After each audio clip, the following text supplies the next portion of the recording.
I'm Marcel Somerville. I've been diagnosed as a diabetic for 1 year, and you may know me from the Blazing Squad or Love Island, and from doing a lot of work with Diabetes UK since being diagnosed. Tell me a bit about what you do and what you've been doing during the sort of last year. Yeah, so obviously I'm a music producer and I used to be in a band, so usually I'll be in the studio, I'll be on the road doing gigs and that kind of stuff, but obviously due to the pandemic, I've been at home and I've become a father in this time. So my current job is being a dad. So, did you find yourself shielding at all? I did find myself shielding. Obviously, when you get diagnosed with diabetes, it's like everything seems like a massive shock. So being in a pandemic while it's all happening, it's even more intense. So I was obviously worried about me, but then at the same time, my fiance was pregnant. So it's like my fiance's pregnant. I don't want to get ill. I don't want to get something and then make her ill while she's pregnant. So we was in a bubble. We was in a bubble. But luckily, during the pandemic, well, not during, before the pandemic started, my mum had come back from Barbados. My mum and dad were here. So our bubble was me, my fiance, my unborn baby at the time, and my mum and my dad. So it was really nice being like having the support while you're going through a pregnancy and while you're like dealing with this new change to your life in having diabetes, having the people that are the most nurturing there for you. So yeah, it was good. You sound like you had a lot going on. So, I mean, all those people under one roof and a pregnant lady. How did that go? Do you know what? Like it went. Do you know what? Having my mum and my dad in the house while Rebecca was pregnant, it actually went really well. I think, if anything, I think it helped a lot more because obviously I'd be out there running about trying to get things sorted. But if I couldn't do something and we needed to get something done, my mum was always like, "Don't worry, Mas, I'll go and do it." You know how mums are. Mums are. They're maternal. Do you know what I mean? Like they're the best. How did it affect your work? Were you working throughout the pandemic? Yeah. So during the pandemic, literally, it was quite stressful because of like sometimes I do like the social media stuff, but majority of the time it's me being in social environments because I DJ and I obviously do the gigs with the Blazing Squad. So all of our shows, like we done one show and then literally all of the shows that we had booked in all got postponed, and they got postponed a couple months. Then the months turned into postponed to next year. So it was kind of like all of my work had literally been pushed from last year to this year, and then even the ones that were pushed to this year, they've been pushed again. So they're not happening until the end of the year. So it's been kind of mad, but luckily I did I was filming a TV show for MTV. Like since finding out I was having a baby, like MTV approached me about being part of one of their TV shows. So luckily that came in and that kind of like balanced out the period of me not doing my gigs with me doing my TV stuff. So, tell me a bit about the night that you found out that you had diabetes. Literally about a year. It was June. It was June 2020. Oh my! Do you know what? I feel like a whole year of my life has disappeared. I don't like. Are we in 2021 right now? We are in 2021 right now. Yeah. So June 2020, the night when it was happening, all I remember is going downstairs and being a bit hungry and I wanted a plum. So I ate a plum, and then literally the plum just triggered everything. So I had what's known as a DKA, but the build up to it, I was I found myself losing weight, going to the toilet a lot over like a 2 week period. So I spoke to my doctor and was like, "There's something weird going on. I don't know what's going on with me." They put me in for some blood tests. I done the blood test on the Friday, and then on the Saturday is when I had the DKA. And literally, I ate the plum and just started projectile vomiting. And I was like, "What's going on? What's going on?" Did not understand what was going on. It kind of calmed down like through the night. Then I woke up again and I was being sick again. So then my fiance called 111 and was like, "There's something going on." We told them my symptoms, and they thought I was having an acid reflux. So they told me to have some Gaviscon. Had the Gaviscon. projectile vomiting again. So Rebecca called again. They sent an ambulance straight around, and by the time the ambulance had came around, I'd gone from being downstairs to being upstairs in my bedroom on the floor, lying there, like just like my stomach was in cramps. I was throwing up. It was mad. It was like the most intense moment of my life. I've never been.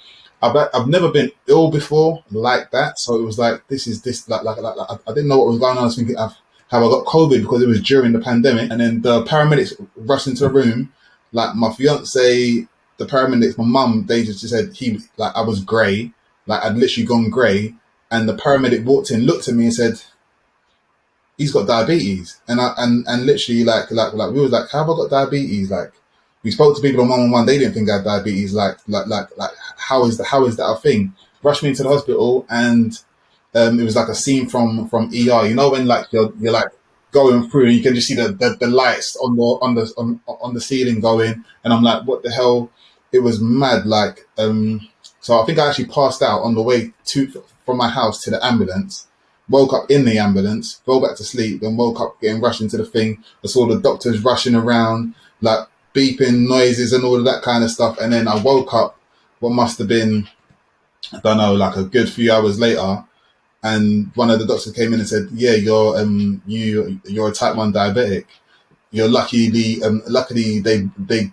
brought you in when they did because you was very close to going into a coma." And I was like, how is that possible? Like, luckily I got rushed in when I did. How close were you to being like really, really hurt, basically? When you have a DKA, it means it's basically when you're. I used to know exactly what I used to break it down because I had to explain it to so many people.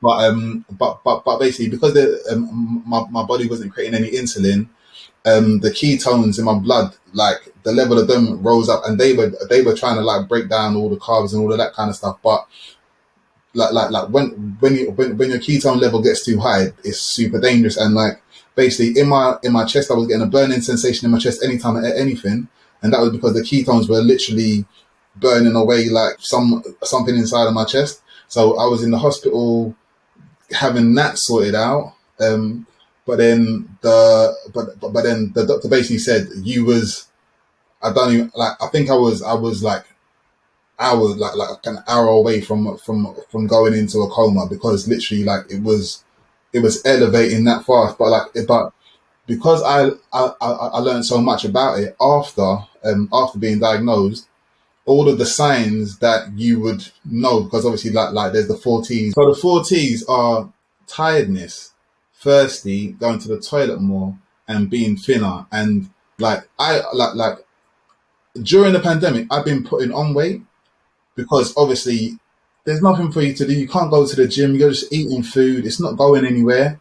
But then when I started noticing that I was losing weight, I was like, what is going on? Like I couldn't understand it. Like at first I was like, wow, like my metabolism's working again. Like I've got my six pack back. And then when the six pack started, like my arms were like they're usually a decent size, but they were literally thin. And like I was getting so confused by everything, and I wasn't sure what was really triggering it. But like obviously now I know what was triggering it, and I'm just glad that it didn't get to the point, because being in hospital for like 7 days is enough. Like, do you know what I mean? It's a bit like it's scary enough. So I would like, and it was scary for my fiance, who we just found out was having a baby. So she's found out she's having a baby, then I've been rushed into hospital, and she don't know what's going on with me, because during a pandemic you can't go and visit anyone in the hospital. You can't go and do those things. So it was like it was like I was in there just like blocked off from the world, like basically. And it was a scary moment. What was it like going into hospital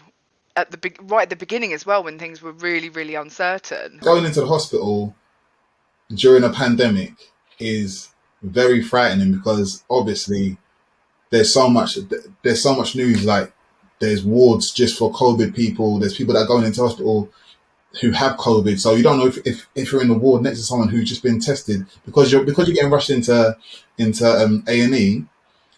You don't know who else is being rushed into A&E with you, innit? And it ain't until they've tested them that they know, okay, that person's got COVID. So like you're in your head thinking, oh my god, like am I gonna have COVID? Like I'm in hospital. Like everyone's got COVID in hospital. Like you're panicking about these different things. So like I remember like they asked me if it was all right for me to do like a COVID test, and I was like, yeah, it's fine, but like this is right at the start. So like, and I think the swabs that they were doing swabs from like all kinds of places. I don't think it was just up your nose. I think it was in all areas, and I was and but like obviously like I had said yeah okay, but it was still like still a bit mad. So like all of those things because like there was so much uncertainty about what COVID was and how affected you would be and like all of these different things. So like it was a proper scary time to be in hospital. But I must say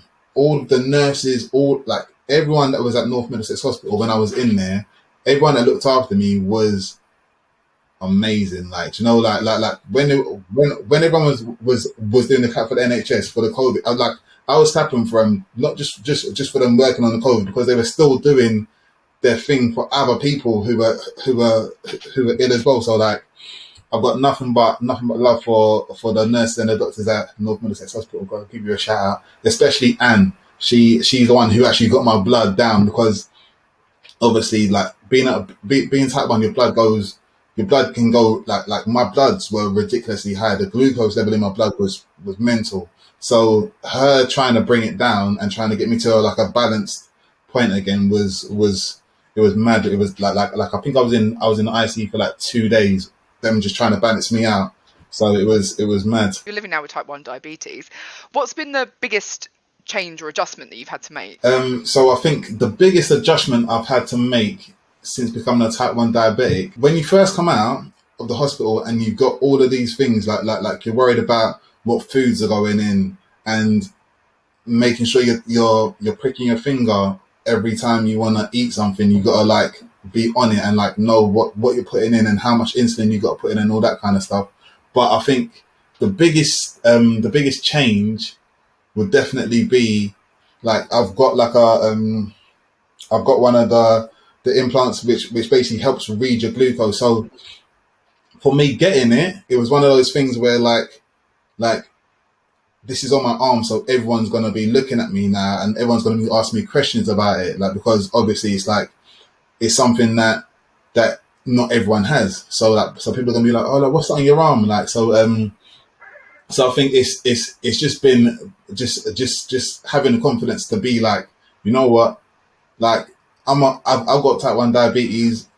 Like it's nothing to hide. It's not weird. It's nothing like that. It's just my life now. Do you know what I mean? Like and I think it's just me finding the confidence to be like, you know what, I've got an illness.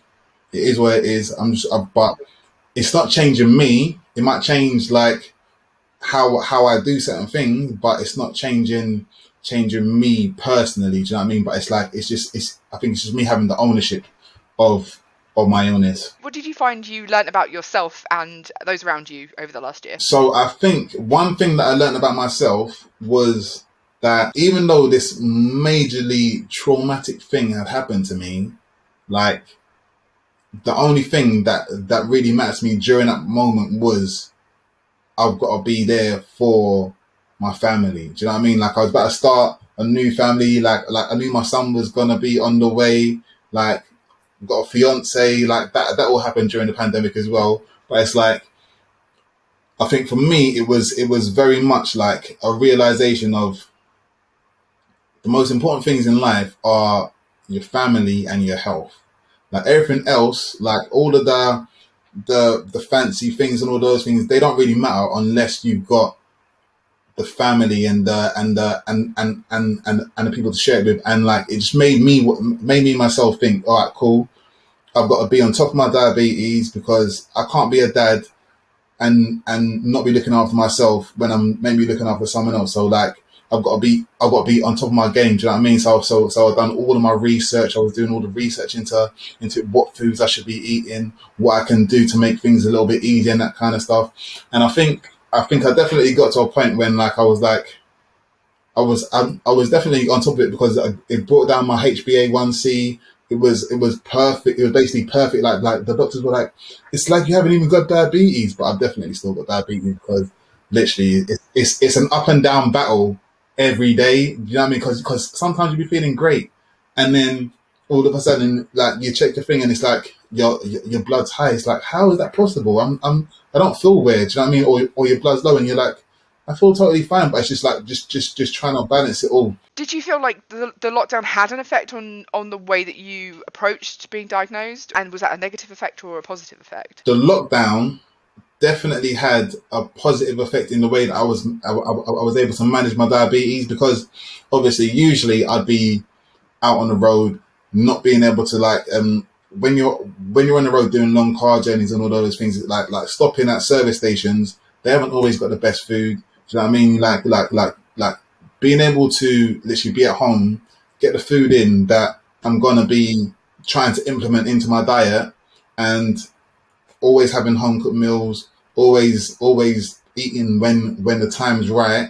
Do you know what I mean? Because obviously you got to make sure that you've got your breakfast and you're doing insulin, lunch, you're doing insulin, like, and then you can have little snacks, but then at the same time you're having snacks on things that aren't gonna like trigger you up and down. So I think for me, being at home definitely made it easier to adapt my life to having diabetes. So now that everything's kind of opening up a little bit more, when I do go out and stuff like that, it's like, especially having this now, because this is like a new addition. So it's like I'll be able to go out, tap my phone, and then do my insulin, and I'm good to go. Do you know what I'm saying? Like, whereas beforehand it would have been like remembering to take my reader, my little strips, my finger pricker, all of these different things, and it would be like, but like adapting that, getting that into a routine just makes this a lot easier for me. So like now I'm confident when I go out and do anything. So what would you say is the one person or thing that helped you get through the last year? The one person or thing